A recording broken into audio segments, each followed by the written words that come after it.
Hi, Charles. How are you today? Great, Dana. How are you doing? I'm good. I'm good. So it is November. This is the month that we celebrate Veterans Day. And I wanted to ask you, have you ever read the new book? It came out earlier this year. It's a historical fiction book written by Kristen Hanna. It's called The Women. Can't say that I have. No, it's a great book. I recommend reading it. I actually learned a lot. That's what I like about historical fiction is it's a good story, but you can learn a lot with it. And so this particular book talks about women who were nurses during Vietnam, and it tells the specific story of one woman and the challenges she faced, not only with being in Vietnam, period, because she was on the front line and it was very traumatic, but also how she was in a male-dominated environment, working as a nurse, assuming tremendous amounts of responsibility that women nurses at that time may not have experienced in other settings. I think that we know what men who served in Vietnam experienced, but it was very insightful to look at what women experienced because a lot of people didn't recognize that they were even in Vietnam. And here she was literally on the front lines. Interesting. Well, it sounds like quite a cross section of nursing and military service. I'm a fan of reading biographies and autobiographies. So if only there was someone's life that I could read and hear about that fit that description. Well, I'm sure there is. And at the very least, today we're going to talk to someone who lived that experience firsthand. She graduated from the University of Maryland, Baltimore. She went to our School of Nursing, and her name is General Margaret Chamberlain Wilmoth. She goes by Peggy. And she's such a nice lady and so approachable and has so many great lessons to share from her experience. General Wilmoth, Peggy, as you said, she is the first U.S. Army nurse to command a medical brigade as a general officer. She'll tell us what that means and what that looked like. She served as an Army Reserve Deputy Surgeon General while she's balancing a life of a little bit of everything, being a single mother and still having a career. Served as the deputy chair of the Army Reserve Forces Policy Committee, and she actually had a lot to do with policy changing research. She ensured safe deployment for at risk soldiers. Her policy leadership expanded inclusiveness within the Department of Defense. And she also served as a Robert Wood Johnson Health Policy Fellow. That's a mouthful. And contributed to the field of psychosocial oncology, which she will also tell us what that all means too. Yeah, not only that, but she served in various leadership roles at the University of North Carolina at Chapel Hill in their School of Nursing. She continues to be a professor there and general. Should we call her general or doctor? Because she has so many acronyms, I think credentials at the end of her name. Well, she also served as the National Academy of Medicine Distinguished Nurse Scholar in Residence. So today on the UMB Pulse, we hope to give listeners an insightful view into Dr. Peggy Chamberlain Wilmoth's career that reflects a commitment to healthcare, policy, and military service that's made her a transformative leader in both the military and nursing fields and public health policy.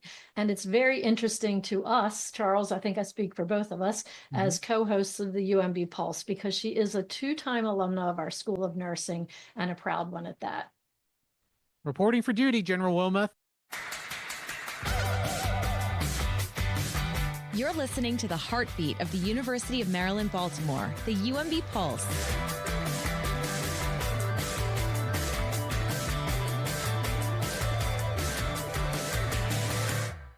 Hi, Peggy. Welcome to our UMB Pulse podcast. Well, thank you very much for having me today. And I want to give a disclaimer up front.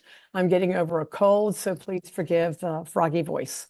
Well, we are happy to have you here and we appreciate you coming on, even with a froggy voice. Thanks. Thank So you. we have a lot of questions to ask you today, and let's just jump right in by talking about a little bit about your time at UMB and how that laid a foundation for your notable career in nursing and military leadership. Tell us what initially drew you to nursing and how UMB influenced your career path. Well, I always wanted to be a nurse. I grew up in an era where women didn't have as many choices as they do today, but I had some very important mentors and role models in my life. One is an aunt who was a nurse, and the other was an Army nurse from World War II who lived across the street. So between watching my aunt go through a diploma air school and then visiting with the Army Nurse Corps officer from across the street, the two of them really influenced my interest in being both a nurse, but not just a nurse, but joining the military. And I was very fortunate to be able to live my dream of being an Army nurse. I'm very fortunate in that regard. Thank you first and foremost for your service. And how did you wind up at UMB?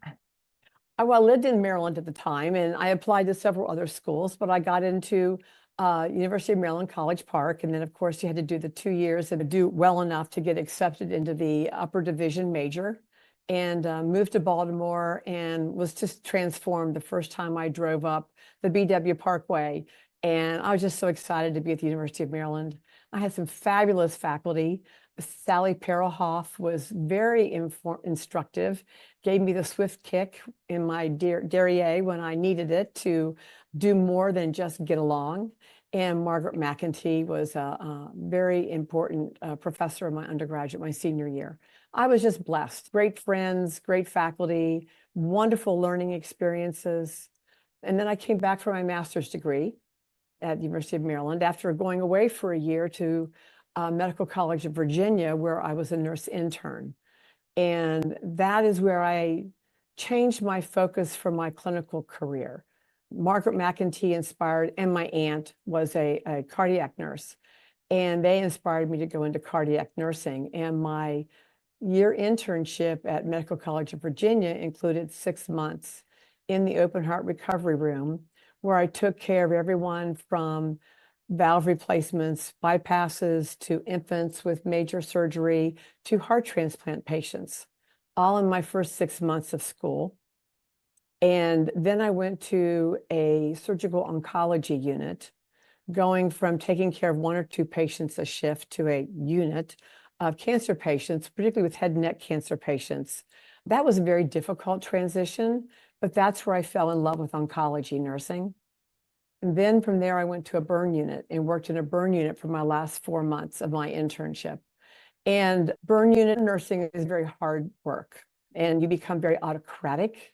And my roommates did not appreciate me coming home and basically telling them how high to jump, because that is what you have to do when you're working with burn patients. But I fell in love with oncology nursing from that experience, because I felt I was able to use the full scope of what we had been taught in my undergraduate nursing program about the full range of care for individuals. And so that's where I focused in my master's program, was looking at oncology nursing. And I worked during my master's program at the University of Maryland Hospital on an oncology unit there. So you had some very intense nursing, in my opinion. You're not just taking care of little problems or sopping up small wounds. You dove right in head first. And just to clarify, Peggy, when you've referred to University of Maryland a couple of times, do you mean University of Maryland, Baltimore for all of that education, or did you split some time between College Park and Baltimore? The first 2 years were in College Park, my freshman and sophomore years. I was in a sorority and lived at home part of that time. And then the last 2 years were what we called a UMAB at the time, University of Maryland at Baltimore, UMB. And that was my junior and senior years, and then for my master's program at UMB.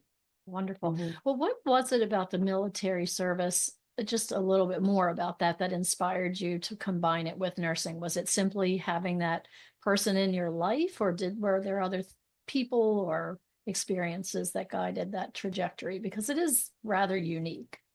At the time when I was in high school and going into college, University of Maryland was partnered with the Walter Reed Army Institute of Nursing, the RAIN program. And I tried to get into the RAIN program, but I chased boys too much one summer, and one of my high school math grades was not as high as it should have been. So I was not accepted into the RAIN program. And so that was my first attempt at becoming an Army nurse, to get that Army nursing education as a nurse through the RAIN program, which is partnered with the University of Maryland. And then as I was graduating, I was trying to go active duty nursing, but that's when Vietnam was winding down and they were shrinking the size of the force. So that road was blocked. So it wasn't until I had graduated with a master's degree and I was already teaching nursing at the University of Delaware, and I had a child, that I was actually commissioned into the Army Reserve. And so for 35, 40 years, I had 2 careers at the same time. I was a professor by that time, teaching at the University of Delaware. and moved a little bit and got my PhD in nursing. And then I also had a second career in the Army Reserve. I balanced two careers for 35 years. And I feel it really gave me the best of both worlds. I truly believe one informed the other. And I truly believe that my leader skills were developed as a result of my Army career, not so much in my nursing academic career. So I really felt that they really helped, both careers helped shape me in a very unique way. Well, and it's interesting too, because you've mentioned two careers, but you also were a mother through this whole time. So and that a single mother for much of that time too. So yes. Tremendous responsibility. It was. And at the time where I was teaching, it was a 9-month academic appointment. So therefore, I felt I could kind of be a better mother in the summers, if you will. So that kind of helped me be able to balance that three-legged stool that I believe reservists all balance. Active duty, as much as they work 24/7, 365 in uniform, they balance one job and families. Reservists, no matter whether you're artillery or a logistician or healthcare, you're juggling two careers, the demands of two careers, as well as your family and community responsibilities. Because not only in the military are you required, particularly as a health professional, to maintain your civilian credentialing. In order to get promoted in the military, you must do certain types of military education at prescribed times to get promoted to the next rank. And that's whether you're an enlisted individual or an officer. So there's a lot of demands if you're in the reserve component, because you're trying to juggle all of these things and keep everything moving forward without dropping any balls. Yeah, that's a lot to take on between the different responsibilities. And as you said, you're on the Army's clock, right? When it comes to these things. So you were the first U.S. Army nurse to command a medical brigade as a general officer. Yes. Could you share a little bit about what that role entailed? Maybe people aren't familiar with all the things that go into nursing in that setting, and then what it meant to be the first nurse to hold such a position. It was truly a humbling honor, humbling and very honored. I was very honored to do that. I had already had a battalion level command. So that battalion in the medical world, you're usually, in the rest of the Army, you're usually a lieutenant colonel and having a battalion, which is usually about 4 companies. So you've got between 700 and 1,000 individuals you're responsible for. In the medical world, I had a battalion as a full bird colonel. I had finished the Army War College, which was a part-time distance ed course for 2 years while I was in command as a battalion commander. And I had a hospital in Greensboro, North Carolina. And then I had some other smaller units around North Carolina and South Carolina. And that meant I was responsible for the quality of training and all personnel actions and all our equipment for this battalion. When I became a brigade commander, at the time, now that they've changed them to colonel level commands, but at the time they were 1-star commands. I was the commanding general for every reserve unit across 8 states and Puerto Rico. That meant I had 6,000 soldiers I was responsible for in 54 different units. We doubled in size when I took command. So I grew without the staff that one needed to manage all of those people. So the old acronym, you're building it while we fly. We were building command structures to support all of these elements that I was responsible and accountable for while I was still teaching full time, mind you. This was a part-time job. And I would travel every weekend to visit varying units across my command structure and meet with leaders, meet with soldiers to be sure that they were doing the kind of training and preparing whatever they had to prepare for training. And this was 2005 to 2008. So we were deploying units to Iraq and Afghanistan at that time. So we were very busy trying to make sure that all these units, whether they were dental units or combat support hospitals, were getting all their pre-deployment training, doing all their pre-deployment medical readiness.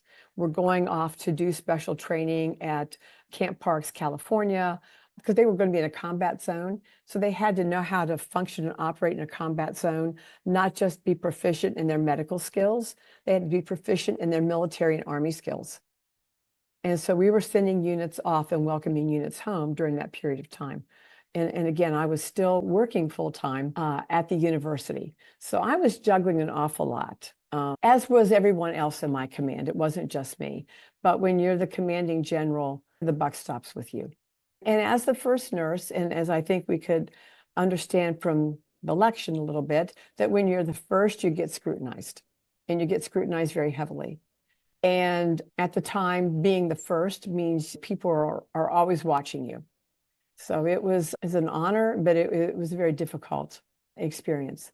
I was also, during that period of time, appointed to serve on the Army Reserve Forces Policy Committee by the Secretary of the Army. So quarterly, I was flying into the Pentagon for meetings with my other general officers from the Guard, active duty, and reserve to talk about issues that affected the mobilization and deployment of the force. So I really had some solid policy experiences, policy development experiences during that period of time as the commanding general as well. You talked a lot about the nuts and bolts of it and the bureaucratic kind of parts of it as well. But as you've been touching on, the balance it takes between the demands of this and then demands of your job and family, how did you handle those times personally, just to keep yourself grounded and all the stress and I'm sure anxiety that comes with leading in multiple places? Well, let me also add that my son was in the Army at the time and was on the invasion force into Iraq. Oh, wow. And so that was 2003 that he was in the invasion force, and he didn't write. I didn't hear from him for 6 months. So when I would send soldiers off, I would say, no matter what you do, write your mother snail mail. I don't care if you are able to call her, you will write to your mother. And I had the experience one time of welcoming a unit home, and one young man said to me, "Ma'am, my mother said to say thank you. Because of you, I wrote to her." And so those are the things that you remember, that you made a difference in some mom's life. My son, I have not yet let him forget that he's never wrote to me. And he's on his 3rd deployment right now. So I'm still living, even though I'm retired from the military, I'm still very much involved as a military mom. But I worked out, and physical fitness and 8 hours of sleep a night. I truly believe those are things that leaders need to role model for others. And I know I needed it for myself. So, and I had a dog, had one then. And so pets and physical fitness, eating right, sleeping, all those things that we know that we need to do really are what helped me handle the stress. Yeah, it's all about putting yourself first. And when you have everyone pulling for your time, right? Yes. Well, as you were looking over soldiers and yourself and your son, you still had to get to work and shape policies and practices within the military. How did your leadership help shape these policies, especially regarding healthcare and how healthcare was afforded to these soldiers, whether it's here or in combat?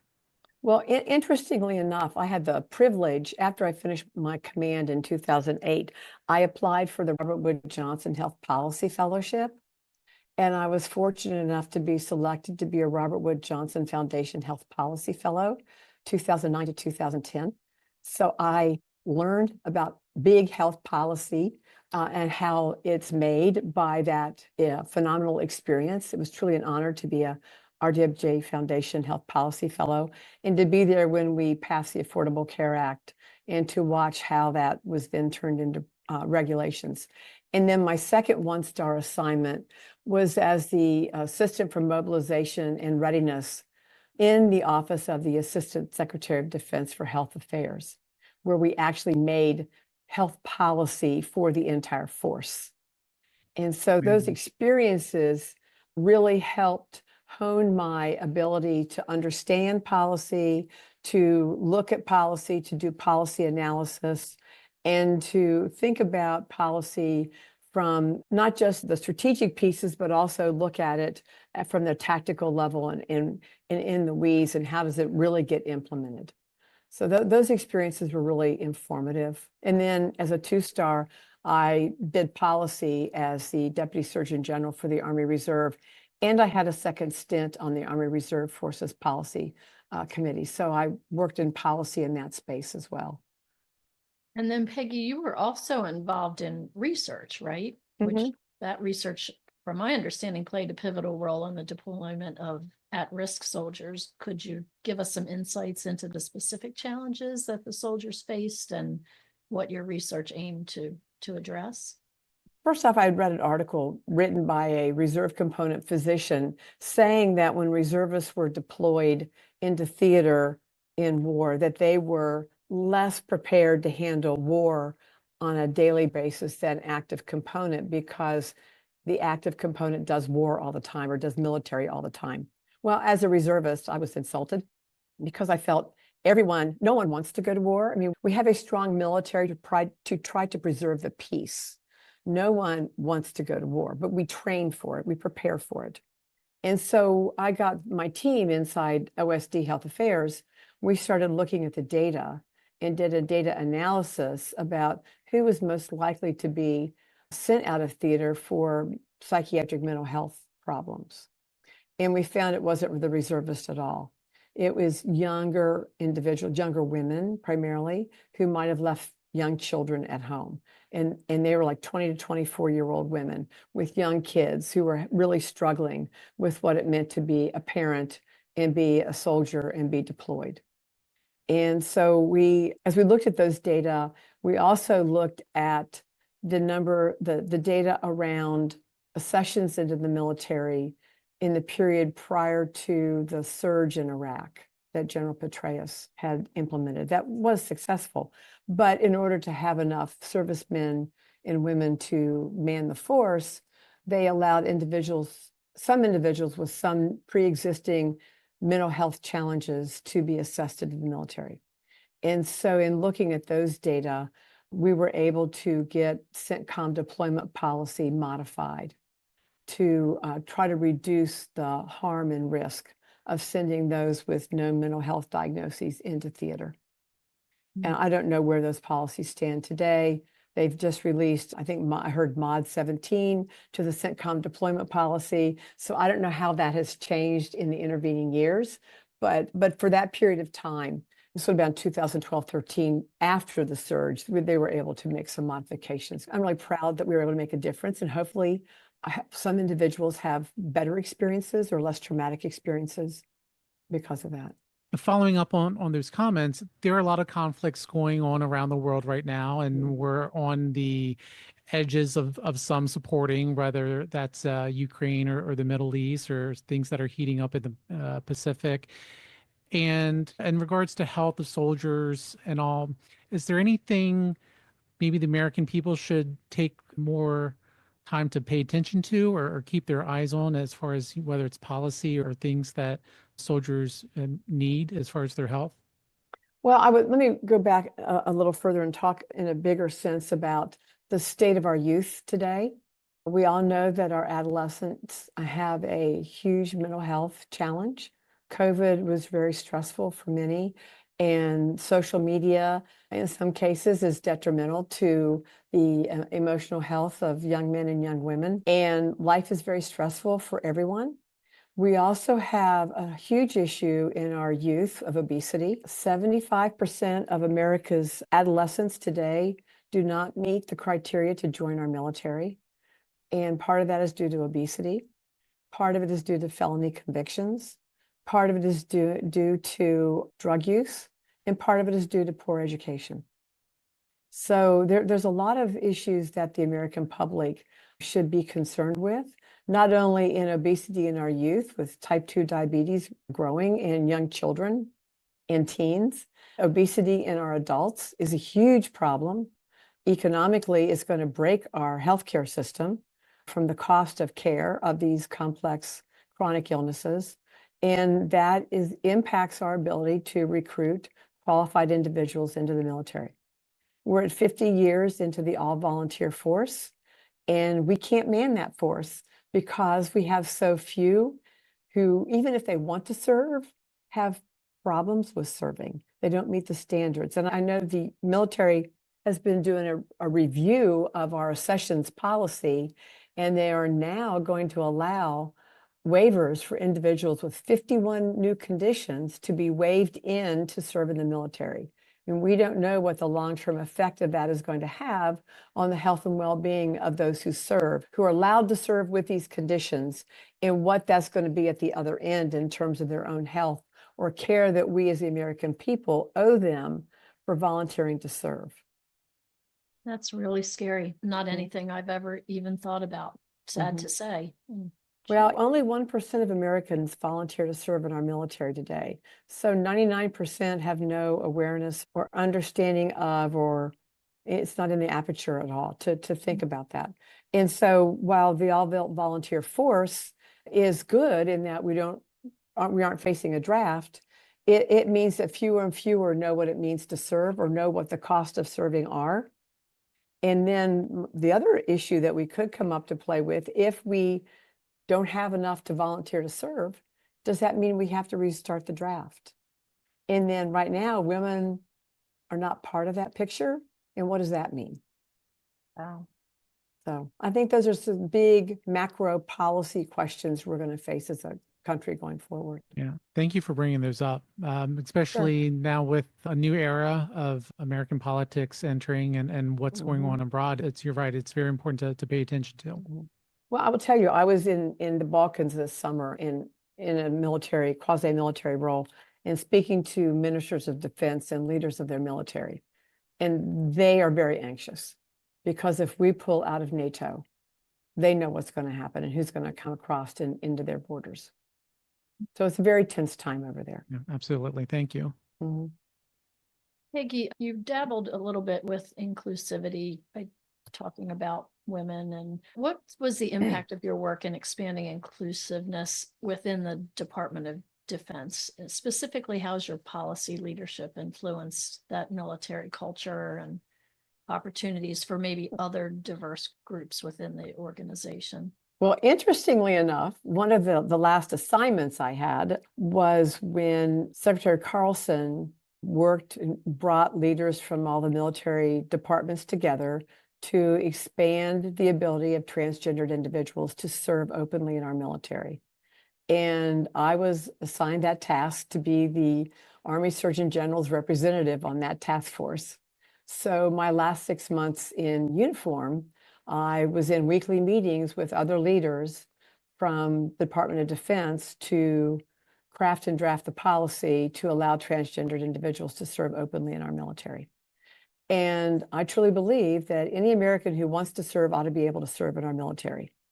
And regardless of gender orientation, if you want to serve, we ought to find a way for you to serve. Again, since so few Americans are propense to serve, who are we to tell someone that they shouldn't be able to serve because they may be gay or be transgendered? And so that was a really important part of my last 6 months of work, of which I'm very proud. I learned a lot. And interestingly enough, my doctoral work at Penn was looking at the impact of cancer and cancer treatments on intimacy and sexuality. So while a lot of what we wrote in the Department of Defense for transgendered individuals was around personnel policy, not healthcare policy, I felt that I was at least potentially more open and understanding than others, say, from the Marine Corps might be when we began to approach that work. The experience of working with those individuals on that committee was truly hard work, but we all came at it from working to be as non-judgmental and as unbiased as we possibly could. And I believe we crafted a very solid policy for that work, for those individuals to serve. And that dovetails into what I was about to ask about psychosocial oncology and your contributions. Can you explain to people what psychosocial oncology is and what motivated you to focus on that area? Well, turn back to the time when I was a head and neck cancer nurse and I was working with some of my patients at the University of Maryland Hospital. And I had one woman who had half of her jaw removed and half of her tongue. And that was in the days before peg tubes that fed people through their stomachs. So she had a tube coming out of her nose to eat with. And her first name happened to be Peggy. And she threw a temper tantrum one morning. I look horrible. I can't kiss my husband. He won't come near me. This cancer has robbed me of my relationship. And I had, even to go back further, in my senior year at Maryland, we had choice of two electives, death ed or sex ed. I took the sex ed. I couldn't imagine talking about death for a semester. So I took the human sexuality course with Susan Hetherington. And so I felt like when Peggy had said this, like, oh my God, I took this course. I was supposed to be comfortable with and at least aware of the impact of health issues, diagnoses on the human being, and I completely missed it. So I felt incredibly guilty that I had not considered this as part of my role as a nurse, that I completely ignored the impact of her cancer and her cancer treatments, her disfiguring cancer surgery on her as a woman, and then on her intimate relationships. And so I owe it to my patients for taking the shutters off my eyes. And so I started talking to more and more of our head and neck cancer patients, and had another gentleman who we'd even made home visits to because he was dehydrated, and found out that I was very privileged. I knew how to put a blender together out of a box, and he didn't. So it was, again, my white Anglo-Saxon upper middle class bringing that I didn't know that patients would go home and not know how to assemble a piece of equipment that they'd been using in the hospital, but we had not taught them how to put it together. So those issues, and then meeting him in the outpatient clinic and talking about the fact that since he'd had his head and neck cancer surgery, he was no longer able to have erections.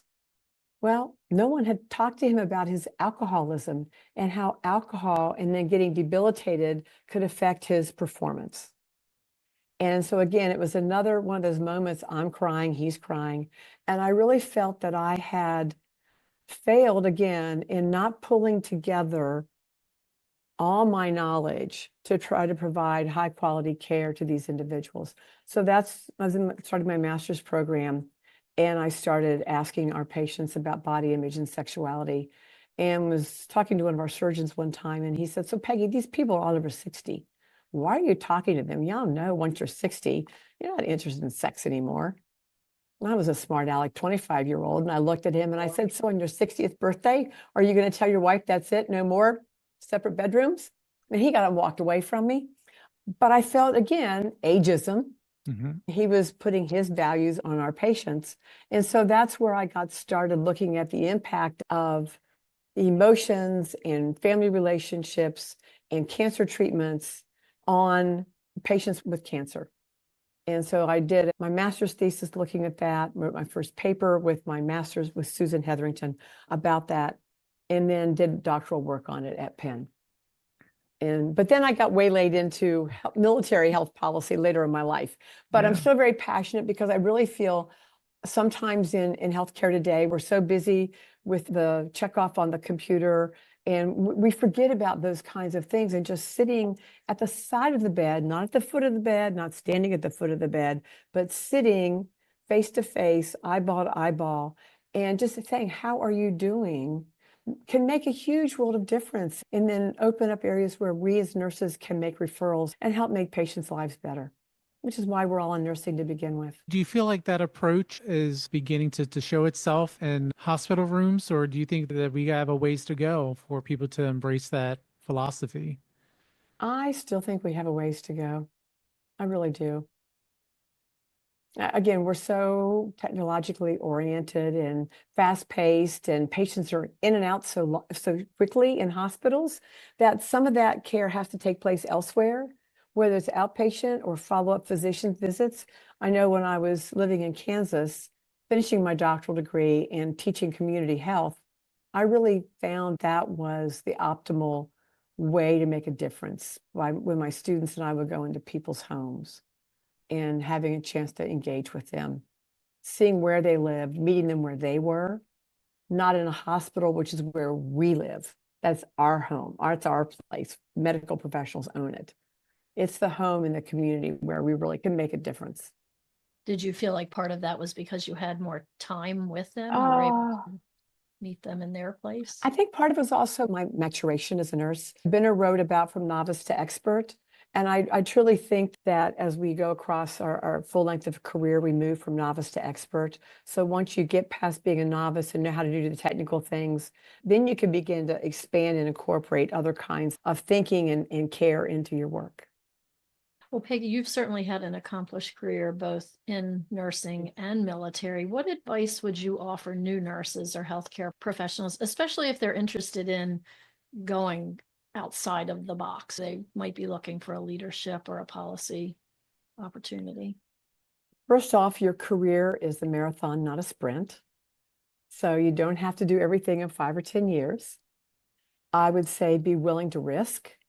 Don't let others put you in a box. My family thought I should be in the white picket fence. And I still have the letter from my dad when I was joining the Army. Your wife and a mother, your place is at home. Don't join the Army. I didn't listen. But because I didn't listen, because I didn't allow myself to be put in that box, I've had all these wonderful other experiences to allow me to expand and grow. This last year, I was a National Academy of Medicine Distinguished Nurse Scholar in Residence, funded by the ANA and the American Academy of Nursing and the American Nurses Foundation. I wouldn't have had that experience. I would have been a health policy fellow if I hadn't done some of these other kinds of growth opportunities and gone outside of straight clinical nursing. And I was just elected to be the 84th president of what we now call the Reserve Organization of America. It's an 102-year-old organization that advocates for all serving reservists.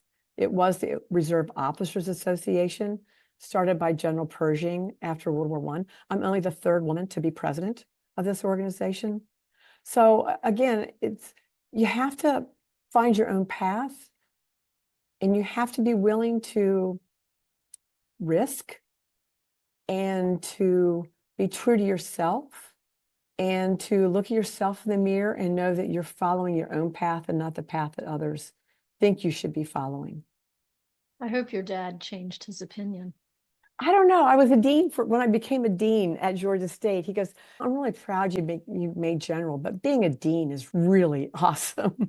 Oh, So well, I don't know that he ever got past, again, he was born when women, and after World War II, women were told to take off their Rosie the Riveter clothes and put the pearls on and go back in the kitchen. And God, I hope we're not going back there. But so that's what his frame of reference was.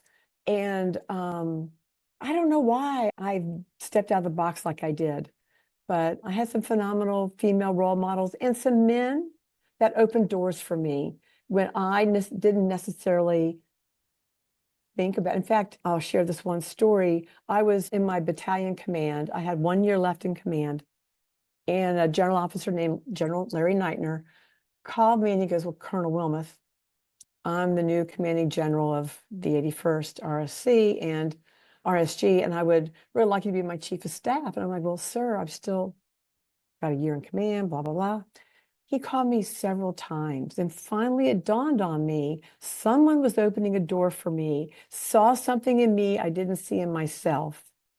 And thank God I woke up and I walked through that door, because I left the Army medical world behind for a period of time and moved outside of the Army medical arena into the bigger Army and learned about how the rest of the Army ran. Had I not done that, had he not offered that and been so patient with me, I would not have become a 1-star general. So I think we also have to be aware that sometimes people from who we might not expect come to us and offer us opportunities. And we need to step through that door or that window. It will close and it'll never open again. And I think too many times nurses sell ourselves short, and we need to own our own power and our own value as nurses. You certainly have had a very successful career. And if you were to pick, you've named a lot of different things you've been involved with, the proudest moment. Can you pick one thing that really stood out? I really can't, because to me, it's a kaleidoscope of things that have kind of come together and molded. I think sometimes the fact that there were some roadblocks put in front of me to prevent me from being a 1-star, and then roadblocks that others put in front of me from becoming a 2-star. And they were such that most people would have just thrown in the towel and retired as a 1-star. And I forced the system to work. And the fact that the system worked when I had the tenacity and went through what I went through to make the system work validated for me the importance of knowing your value and owning your power and believing in yourself so that you can force the system to work. And in my case, I was fortunate that I became a 2-star general. But the other things that make me most proud have been my students and the students that I've worked with who have gone on to achieve in their own right. And again, as with anyone who looks back, it's those that you've helped along the way that really validates the hard work that you do. True. And what would you hope to leave as a legacy for future generations? Is it that giving them the opportunity? The opportunity, and I would love for more nurses to own the value of what we as nurses do, and don't allow someone to say, or you to even say, I'm just a nurse, because that puts us all down. I believe nursing is a fabulous profession that sometimes we box ourselves in. We speak to our own choir. We do not get out of our own way. We need to be outside of nursing in many cases, talking about the values that we hold and leading outside of nursing if we truly want to make a change in our profession. And so that's what I feel the military's allowed me to do, is to speak outside of my silo of nursing. And more of us need to do that. You've absolutely broken glass ceilings for nurses and women in leadership. And we're recording this a few days ahead of Veterans Day. So thank you for your service. Thank you for everything you've done and keeping in touch and active the University of Maryland, Baltimore and the School of Nursing, even as you're with another institution. And so, Peggy, thank you so much for coming on to the UMB Pulse. Well, thank you so much for having me. Happy Veterans Day to all of the veterans who are listening and to their families. Thank you.